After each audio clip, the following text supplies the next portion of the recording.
சிம்ம ராசிக்காரர்களுக்கு இந்த மாதம் உங்களுக்கு பல வழிகளில் நல்ல பலன்களை தரப்போகிறது. உங்கள் திறமைகளில் நீங்கள் நம்பிக்கை வைத்து உங்களுக்கு கிடைக்கும் ஒவ்வொரு வாய்ப்பையும் முழுமையாக பயன்படுத்த முயற்சிக்கவும் மற்றும் முன்னேற்றத்திற்கான பாதை உங்கள் கதவை தட்டுகிறது என்பதை புரிந்து கொள்ளுங்கள். தொழிலைப் பொறுத்தவரை இந்த மாதம் உங்களுக்கு நல்ல வெற்றியை தரும். நீங்கள் உங்கள் வேலையில் நல்ல வருமானத்தை ஈட்ட முடியும் மற்றும் நிலுவையில் உள்ள சம்பளம் அல்லது நிதி ஆதாயத்தை பெறுவதற்கான வாய்ப்புகள் உள்ளன. உங்கள் வேலையில் சம்பள உயர்வு பரிசாகப் பெறலாம். உங்கள் நிலைமை சாதகமாக இருக்கும். கடின உழைப்பு மற்றும் உங்கள் அனுபவத்தை பயன்படுத்தி நீங்கள் ஒவ்வொரு வேலையையும் முழு மனதுடன் செய்வீர்கள்.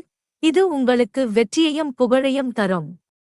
வியாபாரம் செய்பவர்கள் சற்று எச்சரிக்கையுடன் செயல்பட வேண்டும். எந்தவொரு அரசாங்க அதிகாரியுடனும் உங்கள் நடத்தையை கெடுக்காமல் ஒவ்வொரு விஷயத்தையும் அமைதியாக கையாள முயற்சி செய்யுங்கள். இது உங்கள் வணிக முன்னேற்றத்திற்கு உதவும். நீங்கள் கடின உழைப்பாளி. உங்கள் கடின உழைப்பை சரியான திசையில் செலுத்தினால் இந்த மாதம் உங்களுக்கு வியாபாரத்தில் வெற்றியை தரும்.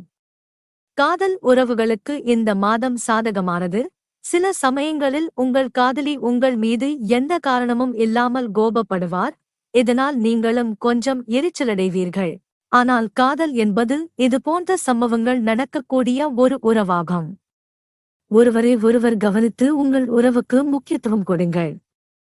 திருமணமானவர்களுக்கு இந்த மாதம் தொடக்கத்தில் மன அழுத்தமாக இருக்கும். அதன் பிறகு நிலைமை சீரடையத் தொடங்கும். மாதத்தின் பிற்பகுதி ஓரளவு சாதகமாக இருக்கும். இந்த மாதம் நிதி விஷயங்களில் மிதமானதாக இருக்கும். வருமானம் நன்றாக இருக்கும். செல்வம் சேரும் சூழ்நிலை இருக்கும். ஆனால் செலவுகள் இருக்கும். குடும்ப வாழ்க்கையில் மகிழ்ச்சி நிலவும். சிறு சிறு பிரச்சனைகள் நீங்கி குடும்ப வாழ்வில் இந்த மாதம் மகிழ்ச்சி உண்டாகும். மாணவர்கள் கல்விக்காக கடுமையாக உழைத்து முன்னேற வாய்ப்பு கிடைக்கும்.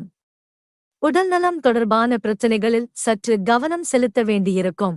பரிகாரம்: தினமும் செம்பு பாத்திரத்தில் வைத்து சூரிய பகவானுக்கு அர்க்ய அர்ச்சனை செய்ய வேண்டும்.